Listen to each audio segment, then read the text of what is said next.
Thank you. It's great to hear all the networking going on. We're just going to pause that button for a few minutes and you can continue that at 9:30. I want to welcome you to the 12th Annual Family Business Speaker Series. This is the best 2 hours to learn about family business in St. Louis. This effort was created to help family businesses learn and develop by hearing the story of other family business owners. This past July, we extended this effort with some friends at KMOX Radio. So CMA sponsors a show every Saturday at 3, unless there's a blues or cards game, and I don't know why we get preempted by them.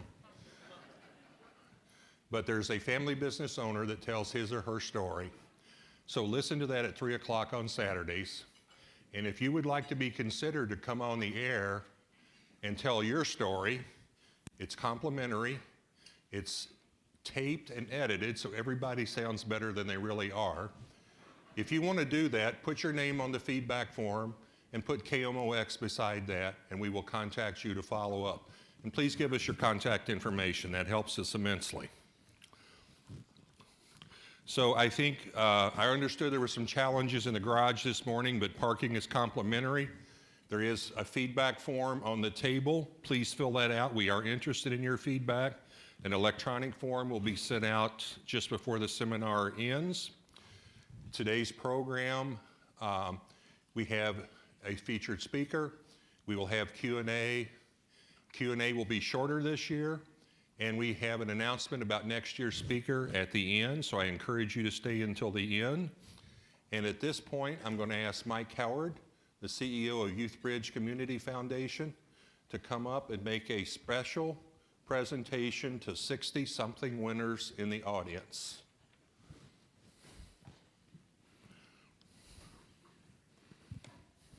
Thank you, Dan.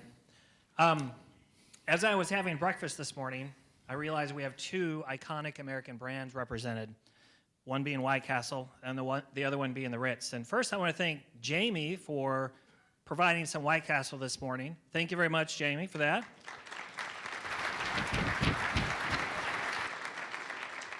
And also want to thank Jamie and White Castle for forever redefining for me personally what it means to be putting on the Ritz when we have White Castle here in the morning. So thank you very much. And speaking of brands, all of us in this room who are business people understand the value of brand management. If 90% of Americans identified something as being important to them, you would want to know about it. And here it is. 90% of Americans think that companies should do more than simply make profits and create jobs. They want companies to also be good corporate citizens and give back to the community. And how this drives consumer behavior is that those same people would pick a company based on similar price and product if that company is associated with a good cause. They would be more loyal to the company, and they would view that company as being more trustworthy. And White Castle gets this. White Castle as an organization, when I spoke to Jamie, has said that in their organization they value and they contribute to individual empowerment through education, issues involving autism, and in their restaurants they strive to be green and environmentally sustainable. So as part of the spirit of giving back today, we as our sponsors are going to give back over $3,000 to the community, but we're going to involve 63 people in this room to do that through the use of charitable giving cards. These work like retail giving cards, except for instead of going to Amazon and buying something for yourself, you'll go online and you'll pick the charity that receives the money from that donation. So if you're seated, there's a charitable card on each table and then a couple along the walls. If you're seated in a chair that has a white ribbon tied to the left front leg, check your left front leg.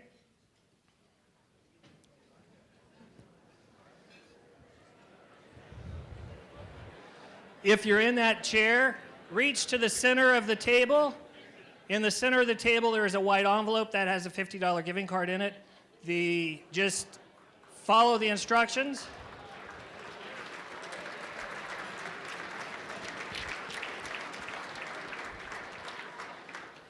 Simply follow the instructions on the back of the giving card as to how to redeem it to benefit the charity of your choice.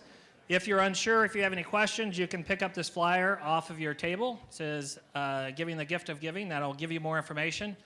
And last but not least is if you don't have a favorite charity, please consider, April is Autism Awareness Month, and please consider donating that gift card to Autism Speaks in honor of Jamie Richardson, our speaker, and White Castle. Thank you.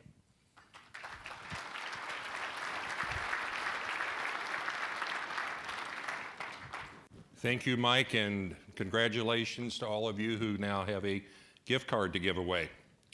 So we have an array of sponsors that make this effort possible for you to come to every year.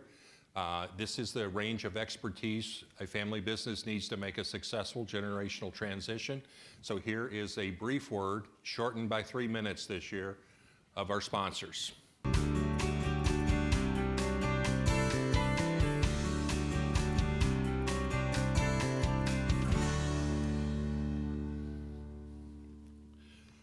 So looks like we have standing room only. There are about a dozen empty chairs down front if some of those in the back of the church want to sit in the front pews. I also want to apologize. My costume this morning is one piece short of complete. I don't have my suit coat on. My daughters went to Hamilton last night, and I had my 7-year-old granddaughter spend the night. I got her out of the house, but not my suit coat this morning.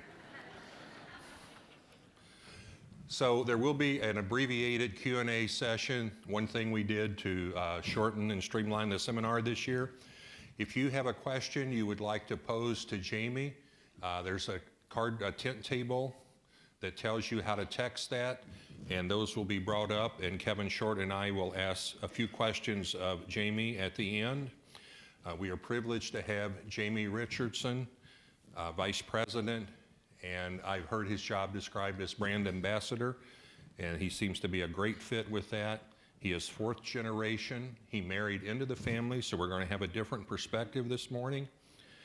And we also got to sample their tasty sandwiches this morning. He added variety to the Ritz breakfast table. We appreciate that, and thank you, Jamie. His bio is on the second page of the material you got to come into the seminar, so we will let you review that. It is impressive. We do short introductions. Let's welcome Jamie Richardson.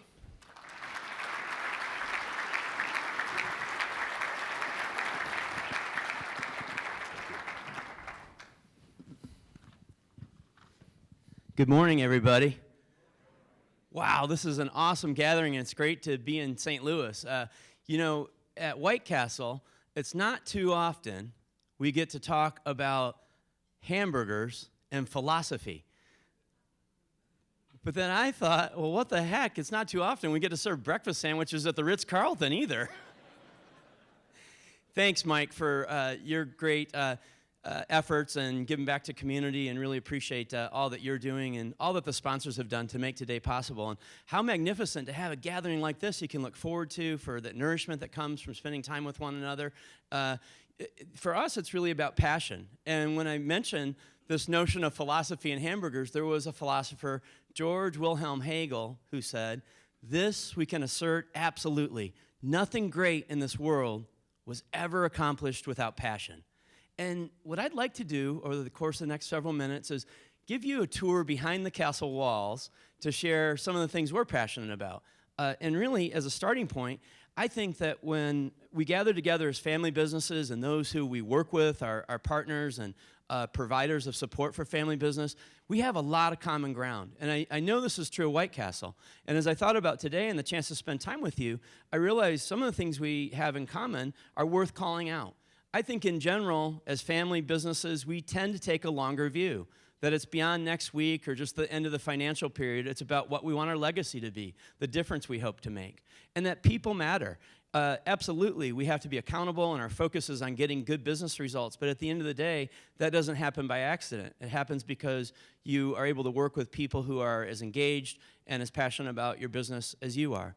That values count, that there aren't just posters you put up in the conference room and then hope that you read them occasionally, but that you try to find examples to live by from those values that guide you. And that at the end of the day, we're given this incredible gift of time, and what we hope to do together is make a difference. I thought I'd start just with some quick background. on White Castle. So we actually started in 1921, so we're planning for a big 100th birthday party. We'd like to invite everybody here to come join us in Columbus, Ohio. It'll be around March 18th. We're planners there in the castle. We actually started in Wichita, Kansas, and our founder, Billy Ingram, was in the insurance business. He also was a realtor, and he met this incredible friend of his through Rotary, a guy named Walt Anderson, and Walt had a hamburger stand. And Billy was so intrigued by that, he started talking to him a little bit about it. He said, what if we did a little bit more? He had this idea for a brand idea, and they came up with the name White Castle. And at the time, if you remember, there was a book called The Jungle by Upton Sinclair that had gone behind the scenes of the Chicago meatpacking industry. It was not a very flattering view of ground beef. And so there was a real bias. Hamburger was considered something more like fair food. Like, you might have the novelty like an elephant ear occasionally, but you wouldn't feed it to your kids. But Billy and Walt felt that it could be done better. And so right from the very beginning, the big emphasis and focus was on quality and cleanliness. And so they came up with the name White Castle, white to connote that dedication and commitment to cleanliness, and then castle for permanence and strength. And as it turned out, Billy had actually been a reporter around 1905 to 1907 and lived in the Chicago area and was familiar with the water tower building. And so that was the inspiration for the original design and the crenellations in the castle. And please, if there's anybody here representing the water tower, I don't know if we've ever paid any royalty or intellectual property fees, and I know we've got great minds here. Please don't call them. But from the very beginning, when the doors opened, we were selling hamburgers for 5 cents, and the lines were as far as you could see in Wichita. And that was really a humble beginning for White Castle. And the thing that really shaped that was a notion of putting people first. I'll talk more about that in a minute, but Billy had an expression that we try to live by today. We can expect loyalty from no one except from those to whom we are loyal. And so that's something we really tried to incorporate into everything we do at White Castle. Importantly, another big milestone happened in 1925. In fact, it was July 19th, 1925, when White Castle opened the first location in St. Louis. And today we have 40 locations here. So just to give some dimensions, and then we'll go behind the castle walls and really talk about what's brought us to this point in time. We have 390 company-owned restaurants. We have one licensee in Las Vegas. They're awesome. So if you're down that way, stop in and say hi. And then we also have a retail business that we sell frozen sliders through the grocery channel. And believe it or not, that's been the fastest growing part of our business the last several years. And it's about 25% of our sales these days and a bigger percent of profit. But along the way, we've had the chance to have a lot of fun and make a lot of friends. Values matter. I mentioned that in the beginning. And so I'd like to just share, this is a quick clip from our second generation leader, Edgar Ingram, saying the White Castle Pledge. The skills of each person in every part of the organization are vital to the fulfillment of our pledge to our customers, serving the finest products for the least cost in the cleanest surroundings with the most courteous personnel. That was our pledge from 1928 until about 3 years ago. So talk about cultural change. And we retired the pledge, but we captured in the pledge those values that we think really matter most to our team members. So today, our vision is to feed the souls of Craver generations everywhere, and our mission is to create memorable moments every day. And we find that that's so important because there's a physical nourishment we get to provide through the food that we serve. More importantly is that nourishing of the soul that comes through how we treat our team and how we treat those customers who come to visit us. Sometimes maybe they come once a year. Maybe they've driven 400 miles to get that castle. We want to make sure every sandwich is perfect and they're having an excellent time. I'd like to share some of the things we're passionate about. For us, that passion for people is something that's really right at the base of all metaphysics for White Castle. So as I mentioned, we started in 1921. In 1925, we did something really radical. We created a health insurance program because Billy saw that there was a team member who had suffered some illness, and there was no support for that individual. So we've had health insurance since 1925. We started retirement benefits in the late 1920s. And over time, the nature of the benefits has evolved and changed, but the focus has always been the same: to provide our team freedom from anxiety and to really be there to meet them where they are, wherever that might be, and to make sure that in our promise we're fulfilling it in ways that we know are true. We're really fortunate. We have 10,500 team members at White Castle. Of those 10,500 team members, if you can believe this, in fast food, more than 1 in 4 have been with White Castle 10 years or more. And another thing that I think is true of family businesses, that opportunity to grow with and be part of the business. So we like to think that whether you're born into the family or married into the family or just are part of the family because you've been at White Castle, it really does make that difference, and that we're a larger family because of that.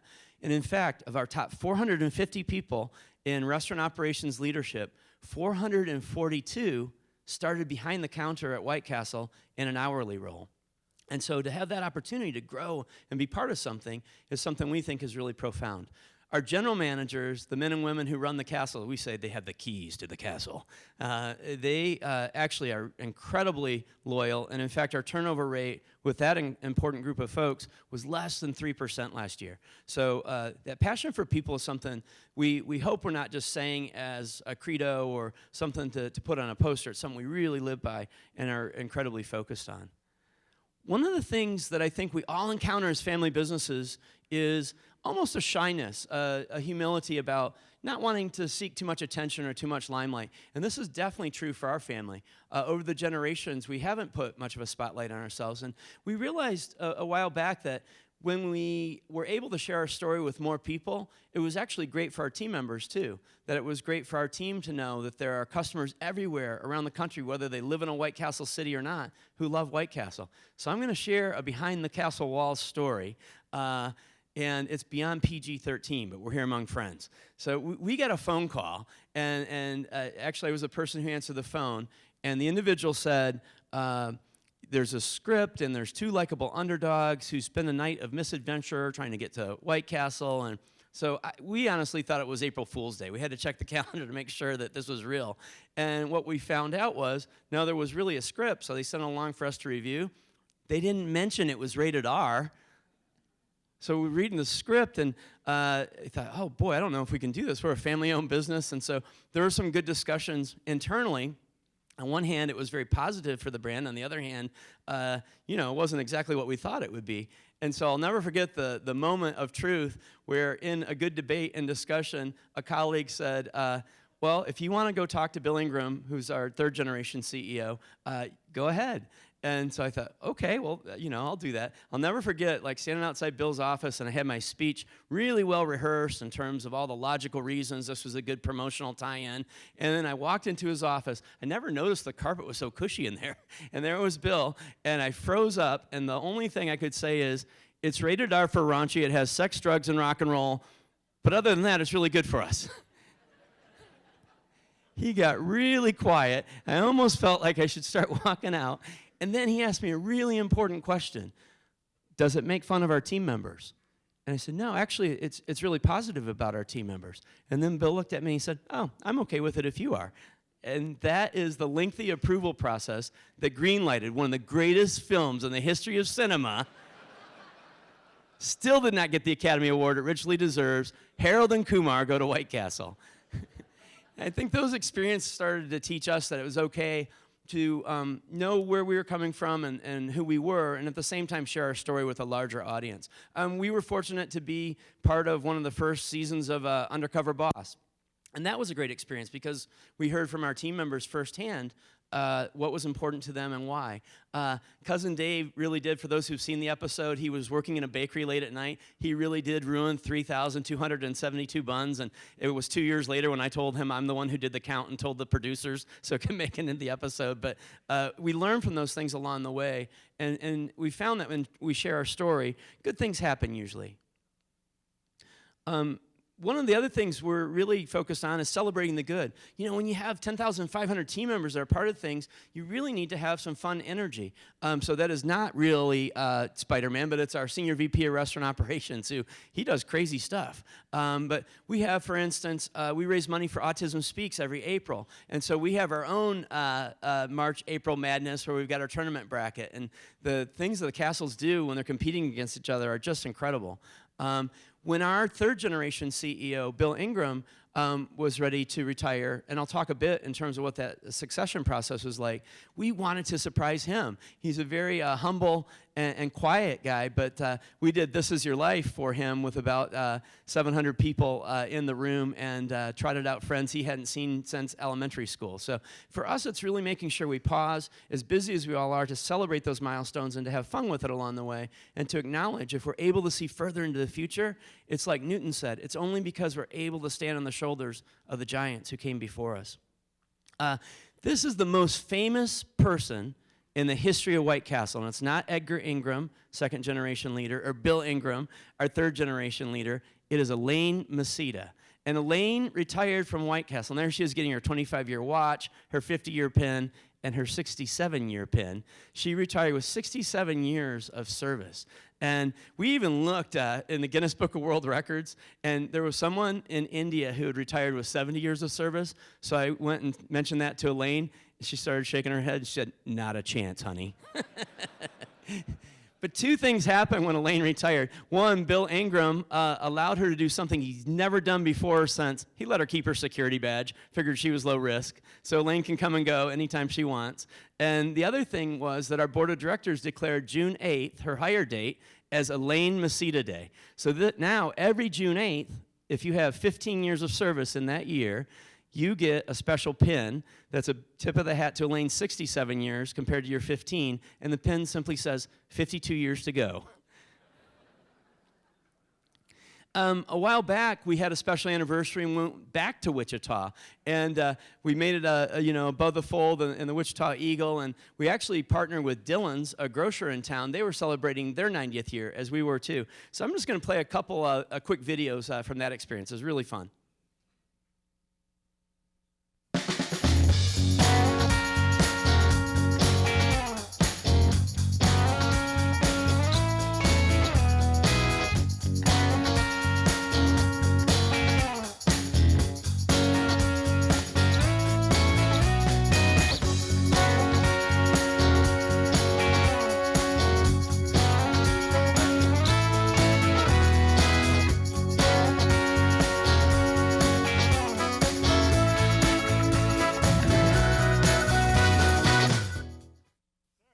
Looking forward to some White Castle today?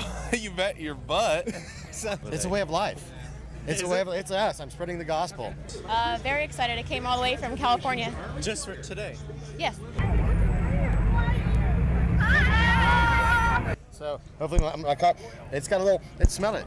It's got a little onion smell to it. Oh yeah. So I'm excited. I'm ordering 10. You ordering 10? Yeah, I might order more. Yes, I've never had it. Never had it? I've seen the movie though. Yeah. Our goal for that day was to serve up 5,000 sandwiches. We got to 9,142, so they had helicopters in the air. It was a party. But I think for us, it's about being able to celebrate and have a passion for our people and do that in a way that's real. We also have a passion for making memorable moments, for being a part of people's lives. And we know that the distances they go, the things they do to celebrate the castle are real. So we even created something kind of fun a few years back, the White Castle Cravers Hall of Fame. So those among you who have a great story, send it in. You could be White Castle royalty, because what we do is there's a panel of judges who look over all the nominations, and they pick 7 to 10 stories every year. Those individuals are flown into Columbus. There's an actual induction ceremony. And I'll never forget the very first time we did this. We just put it on a hamburger sack and said, send your story in. We thought we'd get a couple hundred. We received almost 2,000 entries, and people weren't just sending a little paragraph. They were sending in videotape of their wedding reception. Heck, we didn't even know we were in the catering business. They're doing all kinds of fun things and stories. And then when these individuals come together, you can tell they're a little shy, a little bit apprehensive, and then they're each individually given the chance to share their story. And by the time they're all done, some are poignant and really just really powerful. Others are just outrageously funny. But by the end of the day, they're hugging and crying and having a great time. And I'll never forget the first year we did it. Our CEO, Bill Ingram, said, do you realize you are among a very elite group of people? That last year, more people won Super Bowl rings. That last year, more people won Nobel Prizes. That your entire lives, you've been scorned and ridiculed for your love of our product. But now, forevermore, in our hearts and hallways, your names will always be held as sacred. And that's when Michelle Purcell from Chicago started to cry. And we didn't know what was going to happen next because she started to raise her pant leg and proudly displayed her White Castle ankle tattoo. So we're really fortunate that there's this fandom, this real devoted group of people we call cravers who love the castle so much. And in fact, along the way, some unexpected cravers have made it in the Hall of Fame, like Mr. Alice Cooper. He grew up in Detroit, and he's a big fan of the chocolate milkshake, but he's not averse to the occasional hamburger either. So he actually had fun posting about this after the fact and said, White Castle made me a throne of burgers, so I ate it. But incredibly nice guy, and since then, Marvel Comics legend Stan Lee has been inducted into the Hall of Fame, as have many others. So it is still easier to get into Harvard than it is the Cravers Hall of Fame. So go ahead and send your submissions in. Maybe we'll see you in Columbus. But that passion for making memorable moments is something for us that really does make a difference. I'd say we have a passion for hot and tasty food. I shared with Dan about today, hey, it's great to talk about all the good things we've done, the successes we've had. I also want to mention where we've come close but maybe missed a little bit. And so for years, for decades, we've had a real ability to kind of understand how customers want to have products. So in 1928, we came up with a crazy idea that some people might not want to eat in the restaurant, that they might want to take their food home.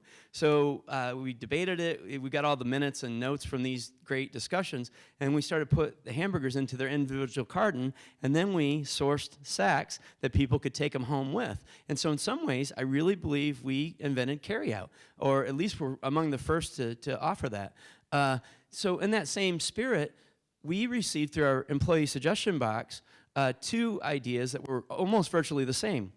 When we set a grill to make the hamburgers, we put 30 burgers on the grill. And the idea was, what if we had a pizza box that you could put those 30 burgers in? Because people eat our sliders like others eat pizza slices. That'd be a great way to be able to share. We got so excited about the idea. We did the packaging. We found 7 castles that were perfect to test it in. We call it point of crave, our merchandising materials instead of a point of sale, but we had our point of crave materials out. And in restaurants and retail, you know if you've got a hit or miss within minutes or hours. So we launched, we pressed go, and about, no kidding, an hour and a half into this test, phones started ringing off the hook. There was one small problem. The pizza box didn't fit through the drive-through window. So from that miserable failure, thankfully, we didn't give up, but we went back to the drawing board, and that was the creation of the Crave Case, the most beautiful faux-stitched leather handle carrying package and vessel in all of fast food. And by the way, if you're traveling, it does fit in an overhead bin. That led next to the Crave Crate, which holds 100 sandwiches. And here among friends, since we're behind the castle walls anyway, my secret plan is that we'll someday have the Crave Pallet. And in case you're interested, that's 5,972 burgers. But I haven't been able to get purchasing to agree to it yet. But along the way, too, that passion for hot and tasty food, I mentioned our retail food products division. We sell through the grocery channel. This is another one that in the beginning, we faced discouragement rather than encouragement. So Bill Ingram, when he was CEO, would visit every castle every year. He started to notice a lot of people were buying lots of sacks of sandwiches, and he asked them where they were going with them. He said, oh, we're going to put them in our freezer. We have this new thing at our home. It's a new appliance called a microwave oven. And he was intrigued by that. So Bill went to a couple different food manufacturers and said, could we license our name and have you make frozen sandwiches we could sell in the grocery store? And to a firm, they all kind of laughed at him and said, that's a good idea, but it will never work. thankfully, he didn't take no for an answer, so we did it on our own. It's been amazing to see how that's grown the business to the point where now we're in all 50 states and just going into Canada with the frozen sandwiches and on military bases around the world. So it's a great example of Bill's tenacity and pushing through to take us to the next level. I think in some ways we have a passion for where we've been. We celebrate our history. We don't want to be so in love with our history we forget to look forward. But we do have a real reverence for the people at White Castle, the people who've made a difference, and all those things that have shaped who we are today. In the beginning, we had 4 menu items. It was hamburgers, coffee, Coca-Cola, and apple pie. Today, if you visit White Castle, let's say you're not a fan of the slider, that you haven't acquired the taste for that balance of beef and onion. Today we've got a grilled chicken sandwich. We have waffle sandwiches that are out of this world with small Belgian waffles, and you can get chicken and waffles or any other breakfast sandwich on a waffle. So it's been interesting to see how that, being grounded in the past, it's always still about what does the customer want. And I think as a family business, we're uniquely focused in on that. We also have what I'd call a passion for the new. And we're doing things today as a family business with an eye towards the next generation that we probably wouldn't have done in the past. Over the years, we've got a lot of different properties. And one of them, for instance, in Columbus is right in an area probably comparable to the Grove here, where it's become kind of a magnet area where people are wanting to move and be. And we've had a castle there since 1968. We're now developing that into residential living with a castle on the base of it. So now that's the ultimate aromatherapy. A little hint of onion. I bet you they're going to sell out fast. But, we have 21 family member households. We have 62 family members. Of those 62 family members, 31 are in the 5th generation, and 31 of those 5th generation kids, they're between the ages of 2 and 31. So the thought is, how can we be sustainable as a family business for the long haul? And it's challenged us to think about continuing to grow the core business, but looking for new ways to have growth that's sustainable as well. I mentioned we opened a location in Las Vegas, and this was incredible because we found a licensee. They came to us, and we said no 5 times. They're another family business there. And then they told us we can get you right on the Strip, and we thought, oh, let's see how it does. That castle does about 4 times the next highest castle level of sales each year. It's amazing. We went down there for the ribbon cutting and ended up working on the grills till 2 in the morning. I remember looking over at Cousin Dave, and he said, that can't be right. That order can't be right. And we both looked up and saw an order for 70 double cheeseburgers, no onion. That's a hard one to make. We still have calluses to prove it. But it was really, really amazing to see that response. And a lot of fun along the way. People were wrapped around the building, 4-hour lines and all kinds of fun things. And this is a great shot of our 4th generation CEO, Lisa Ingram, at about 2:15 in the morning when we finally threw in the towel and called it a day. But it was just amazing to see the response. And I think trying new things as a family business isn't always easy, but it's something we're trying to do more of along the way and push ourselves. And sometimes it's not always a hit. You can have misses along the way, but that's okay. We have a passion for making a difference. We really believe in being engaged in our communities and giving back. These are the neighborhoods where we live and work and raise our families, and we know that the need is great. So over the years, we've really developed that. And I think this is one, too, where Billy, our founder, and Edgar, his son, really gave us the right direction. They created a family foundation that actually started in 1949, and then over the years has developed different ways. But these days, it's been great because it's allowed us to create things that are focused on a mission around nourishment and empowering people and giving those who are our friends and neighbors the chance to become who they're created to be. So that's a big emphasis for us. And it also allows us to help our team members. So we have an Ingram White Castle Foundation education scholarship program that if you've been at White Castle for more than 6 months, you're eligible to apply. Your son or daughter is eligible to apply. Your grandchildren are eligible to apply.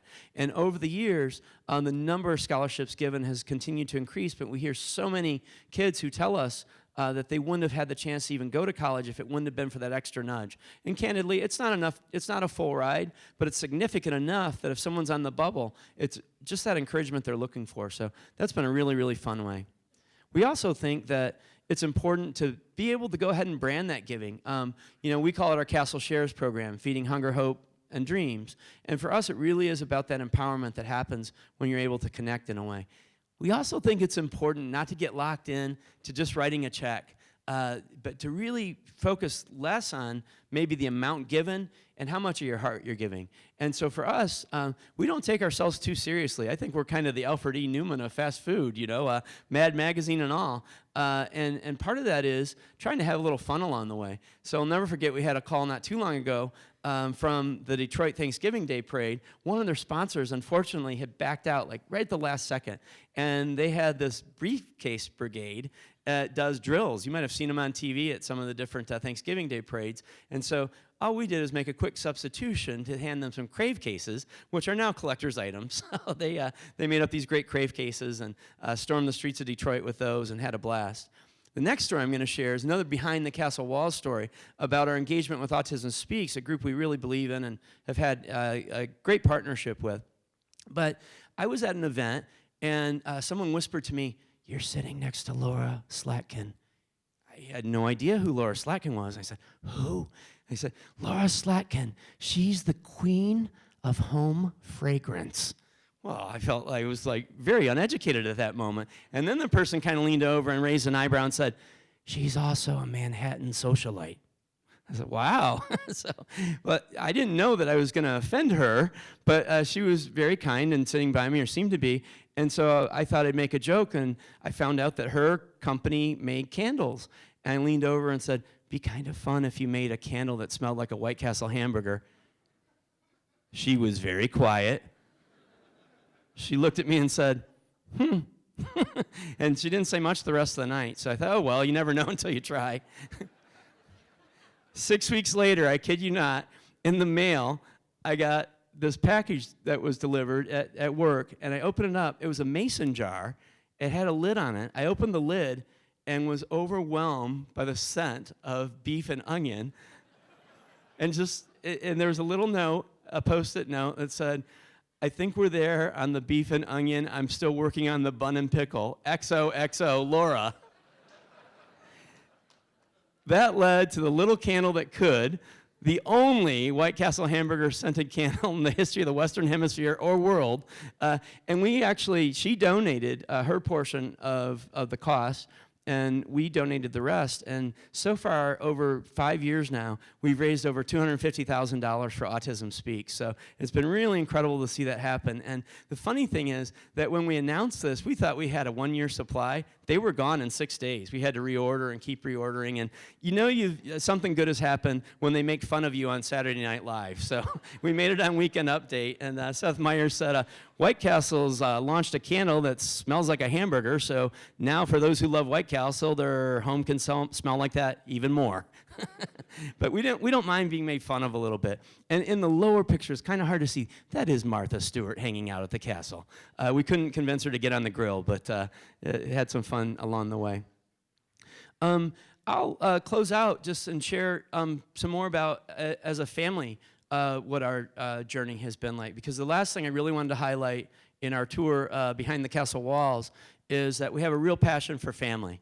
I think the reason that we continue to be close and growing together as a family and being more unified is really because of our second generation leadership. This is Edgar and Clovis with the fourth generation of family.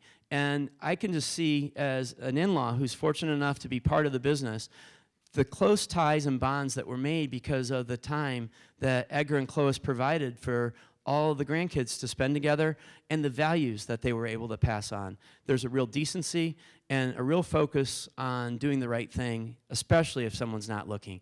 And I think the thing that struck me over the years is that at White Castle, no matter what role you're in, no matter what part of the country or what position, how important it is or not, that there's a real belief that everybody is equal in dignity. And being equal in dignity to us is something that's really core in terms of who we are. Because when you can see it through that lens, you understand that it's not about power or winning. It's about collaborating and being stronger as a family and as a larger business with 10,500 people. So I thought I'd just share and close out with some of the things we've tried to work on. There's so many of us that are in this space, and we will be the first to say there's a lot we're still working on, trying to figure out. I think that's part of the fun. That's what makes it a real adventure. 3 laws we try to live by. There's no substitute for shared experience. The shortest distance between 2 points is a straight line, and to everything, there is a season. So for us, we started getting together as a family and having family meetings probably about 14 years ago. And that was really a foreign concept.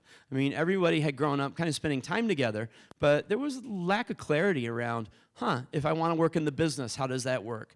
If you're a fourth generation family member. And oftentimes, candidly, it was kind of like, well, if you had someone who could be your advocate and go in and talk to one of the vice presidents, it was really informal. So we started to get together as a family, and one of the first things we did was create a vision, values, and guiding principles document. And we set up a task force of different family members who were interested and engaged and wanted to work on it, and found it was a really tough and also a fun experience, because it really was a point of saying, hey, we don't want this just to be words on paper. We want to really express what the family hopes to achieve with the business. The second thing we did was create a family employment policy, just to get to clarity around, hey, what is it? How does it work if you want to be part of the family business? And part of that was really wrestling with, how do you define who's a family member? And so our definition of who's a White Castle family member is direct descendants of Billy Ingram and their current spouses. It's kind of awkward phrasing, but it's just basically to acknowledge that that married ends are considered part of the family as well. And so that was really great in terms of being a unifying way for us to really understand that. What we also started to realize, because when we began having family meetings, we'd meet once every couple of years, and then we realized, wow, there's so much we want to work on. And people started to kind of ache and yearn for that time together. So now we get together once a year, and sometimes we'll get together in between as well, just depending on what's going on. But then we do a quarterly call. And on that quarterly call, the family management that's involved in the business shares what's going on. And then they're recorded, so if you can't call in, it's available for all the family members to be able to listen to for like the next 90 days. So that's been actually a nice way to keep everyone together too. We also learned right away, don't overschedule our meeting time, because we get into like, wow, these agendas, there's so much we want to cover. We weren't having any fun. So it was trying to keep that balance. But that whole no substitute for shared experience is something we really think is important. We also, we call this the shortest distance between 2 points is a straight line. We realize it's okay as a family that it's safe to be candid, that it's okay to talk about feelings, that it's okay to talk about how we can work together. And once we got to that point, it opened up a lot. And one of the things that's really allowed us to do is think of ways that the fourth generation feels, what would they have done different if they could have shaped their experience different? And a lot of effort and energy goes into, for the fifth generation of kids, I think I mentioned there are 31 of them, how do we make that experience good for them moving forward in ways that they can have shared experiences and have a unified front? So I'll share one of the things we did the past couple of years. We've had the kids do their own art. And they're kind of, and then we have a silent auction at one of the dinners. So there's all these art displays, and thank goodness for Aunt Nancy. Boy, does she open up the checkbook. She bids early and often. But last year, I think the kids raised like almost $800 through the silent auction. Then the next day, the kids had to meet and work through who to donate the money to, which charity they wanted to donate it to. So it was really great to see them kind of have their own way of thinking about how to do things, and they did some pretty cool stuff too. I don't know if it's quite ready for the St. Louis Museum of Art, but maybe someday. But we've just learned that that's been helpful. And then really, I think to bring it home, we've learned that a lot of those lessons and values that formed and shaped the business in the beginning are the things that are still relevant today, that we can take those values with us, especially around how we engage and treat people, how we put our best foot forward, and how we grow as a family. Challenges for us will be moving forward that there's that many more kids. And our hope is not to groom them to necessarily work in the business. That's great if they have that calling and that's something they want to pursue. Our hope and desire and sincere focus is that they are unified so that when they're sitting around the table as a generation that the mantle has been passed to, they're able to help guide the future and make good decisions based on the values of the business and be really great owners and have that common bond. I'll close out and share what we went through in terms of transitioning from third generation to fourth generation. We started that process through our family meetings, and then I was fortunate enough to be asked to chair the succession planning task force. And so what we realized early on was we didn't want this to be a big competitive horse race, that we wanted to be a good experience for everyone involved. And so all the family members who were interested and worked in the business, did a 360 feedback survey. And then when we got all of our results, and those who've been through it, those can be tough. I mean, you're getting good anonymous feedback about things you thought you did good at. It's like, ooh, I'm kind of missing the mark there. Should have sharpened that pencil. But we actually got in a room together and reviewed our results together. And then our third generation leaders came in the room, and to a person, each of the fourth generation went around and said, what was their highest hope in the business? Because we knew if there are 9 people who want to be CEO, that's a different succession planning process than if there's 1 or if there's 3. As it turned out, there were 3 who were generally interested in potentially becoming the next CEO. And so from there, what we did is those 3 then worked on developing thoughts and ideas about what the future organization should look like. Simultaneous with this, we moved from a board of directors that had always been management-led. So if you were CFO of White Castle, you were on the board. If you were the general counsel, you were on the board. That served us well for decades. It was a really good model. But what was happening is the board was really spending its time really focused on the nitty-gritty details of the business. Should this castle stay open 24 hours? So we recommended, as a fourth generation, that we move to an independent board. And the third generation allowed us to do that. So at the same time we had succession planning going on with the 3 who had raised their hand and were interested, we moved to an independent board. And I think everybody in the family agrees that's one of the best things we've ever done in terms of giving a foundation for outside thinking, good guidance, and then that was also helpful in getting to a process where along the way, 2 of the 3 really felt that they weren't best suited to be CEO and felt that Lisa Ingram would be our best CEO, which is what that group of 3 ultimately recommended to the board, and the board approved so that Lisa took over as CEO as Bill retired at the start of 2016. So it was a peaceful transition of power, we're happy to report. No onions or sliders were thrown at any point, maybe the occasional chicken ring, but it was really, really a great experience. And I think we all agree as a family, it's actually helped us be even more unified. So just to close out, and then we'll open up for questions, I'd like to just look at a good Beatles lyric to bring it home. And in the end, the love you take is equal to the love you make. Crave on, my friends. We'll see you at the drive-thru.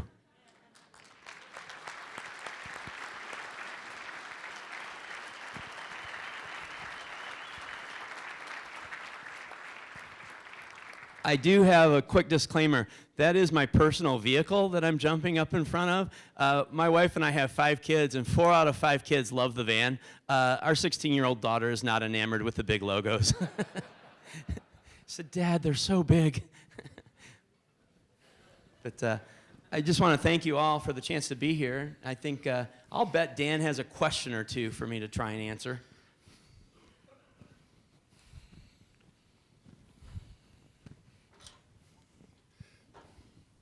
Jamie, we'll put you between us if it might be the sandwich spot.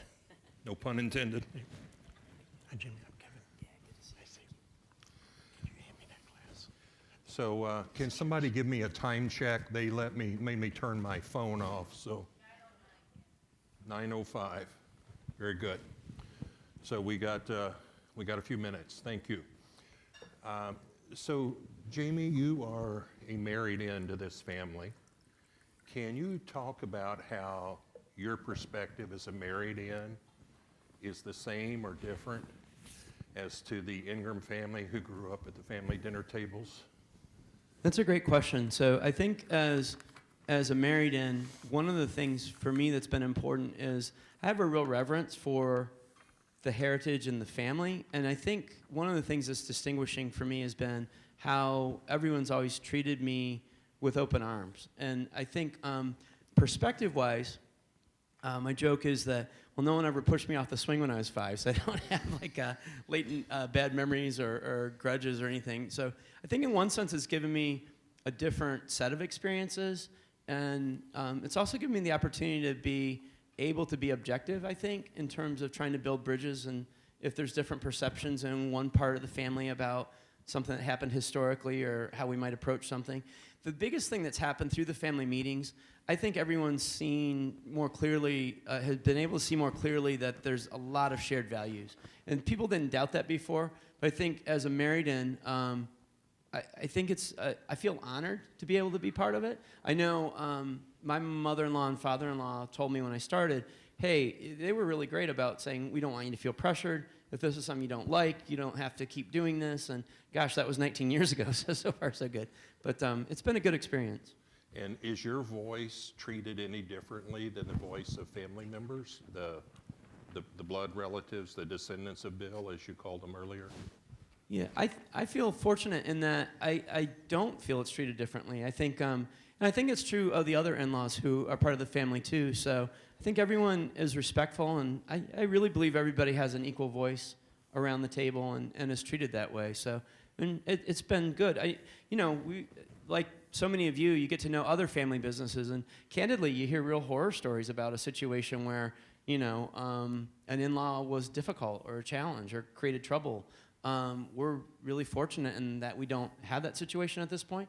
I think it's, for us, interesting to see this fifth generation get older.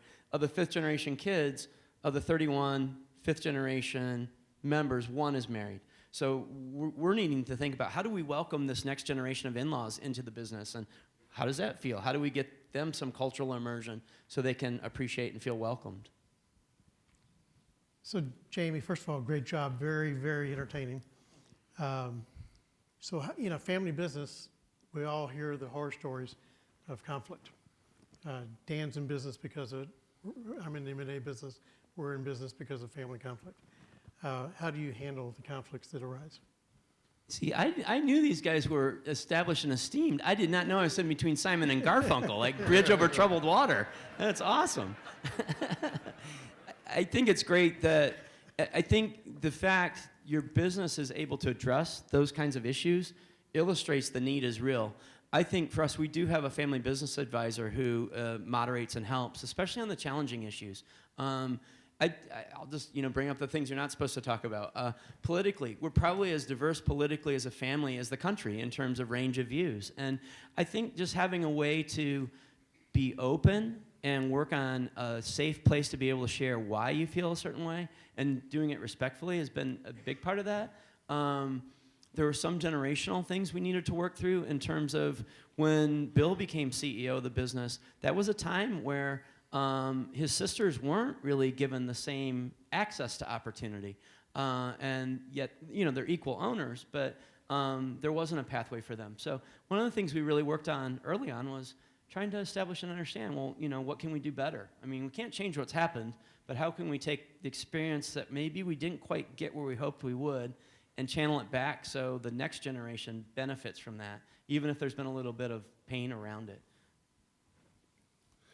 So one good question from the audience is, they noticed that a number of times White Castle will demolish an existing location that seems to be doing well and build a new store right on the same footprint or just about the same footprint.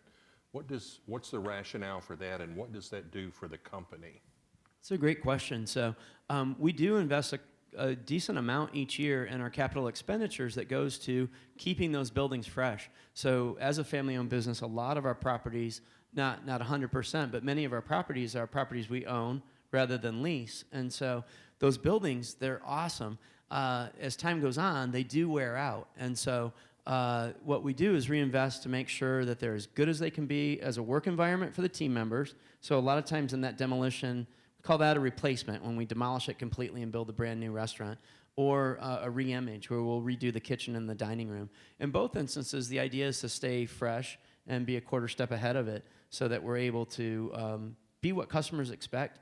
And we found, especially with this next generation of customers, millennials and Gen Z, that physical appearance matters. About 70% of our business goes through the drive-thru.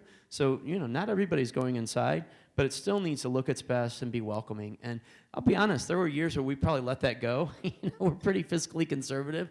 And I think now we're more aggressive about replacing the buildings and keeping them fresh. And the whole idea is to candidly stay a quarter step ahead of the competition if we're able to. Yeah, Generation 4 recently took over. What do you think their biggest surprise has been? Ooh, that's a great question. Biggest surprise for Generation 4. It's a lot it's a lot different when you're sitting in the back seat saying turn here than when you're driving. Mm-hmm. And I think the feeling of that responsibility is something where certainly there's deference for the third generation and all that they've done. The third generation appropriately has earned the chance to enjoy retirement. And so while there's consultation and connection to third generation very quickly says, that's your decision. One of the things that's helped that is, I think Bill Ingram, who was third generation CEO, and his sister, Mary Ann Kelly, who served on the family member board seat, both have retired from those roles. They really were encouraging in that ramp up to transition to say, why don't you guys decide? I mean, the independent board's a great example of that. They asked for us to come up with the plan, and they're always quick to say, because you guys are the ones who are going to be running it. And I think that's really served the business well. But the biggest surprise is there is a heaviness to that. And, you know, we get daily sales results, you know, and things have been going swell. But, you know, you have a bad week in January when it's snowing or something, like, uh-oh, maybe this isn't working. So one of the recommendations we make to a lot of our clients who are approaching a generational transition is to have independent board members, not just all family board members. So your family made that transition recently.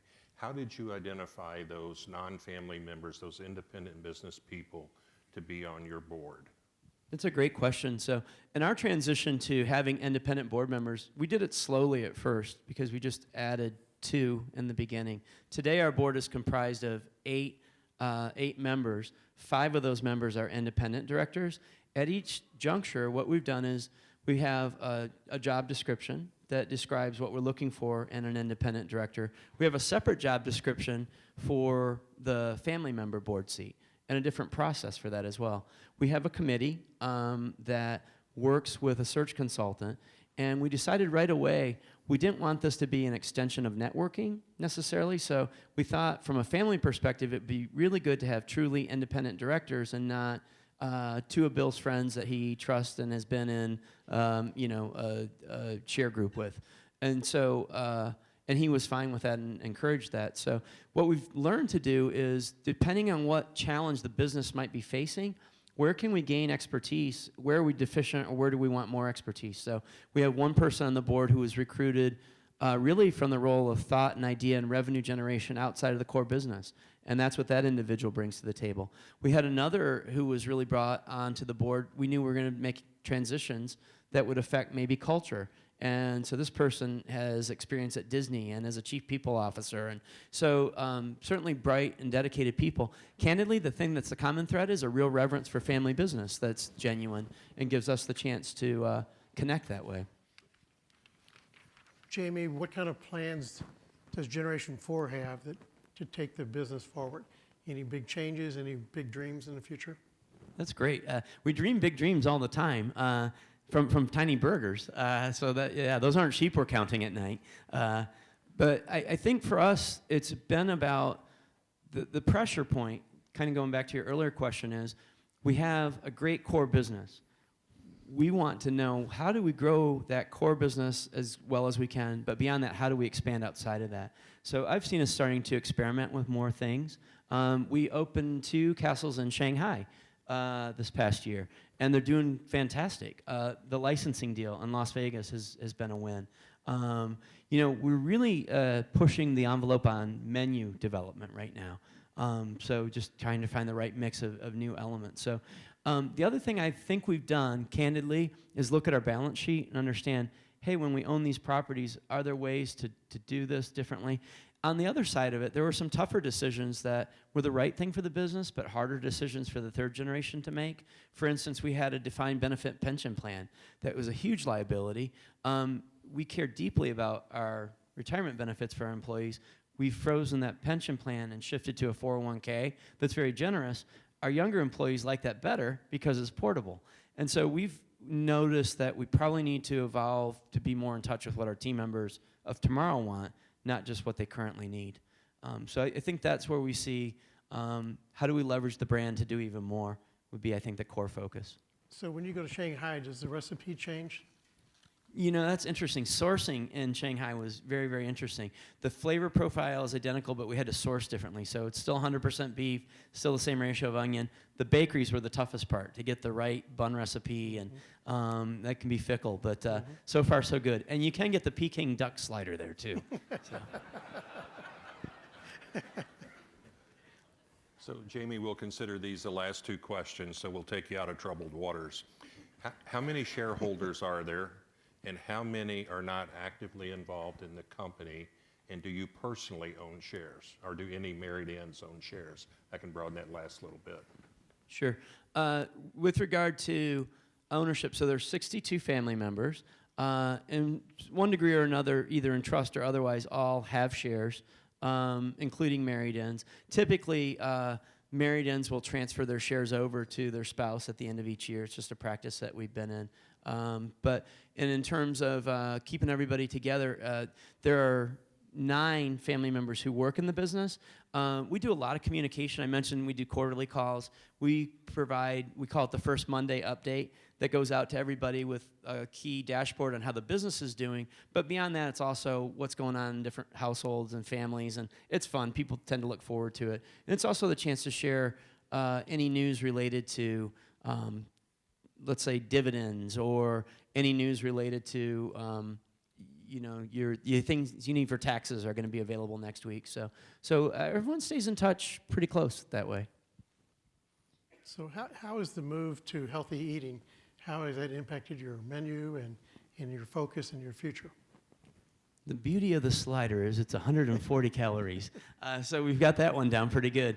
But I think what we have done is we've definitely opened up to, we have a veggie slider that we partner with another family business, Dr. Prager's, and they're fantastic. And so people love the veggie slider. We have a grilled chicken sandwich. So I think definitely it's about being responsive. And at the end of the day, we need to ask good questions, listen to what our customers and our team members tell us, and then use that as our foundation for action. So, but I still like to say, gosh, you can have a nice, hot, tasty, affordable meal, and we're not going to ever abandon that original slider, but I do see us offering more options for people to be able to enjoy. Very good.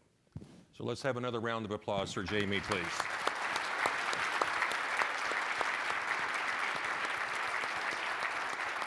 Crave on, my friends. We'll see you at the drive-thru. Okay, and I do have to give a personal word of thanks to Jacob Hirschen with J.W. Terrell. It's through his network that we have Jamie here this morning. And I'm also pleased to announce through Jacob's network, next year's speaker will be Steve Smith. Boy, that sounds like just somebody off the street, right? Steve Smith is CEO of LL Bean. So he will be our speaker next year.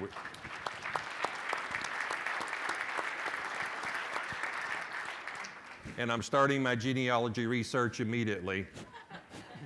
Thank you very much. We will see you next year. Thank you, Jamie.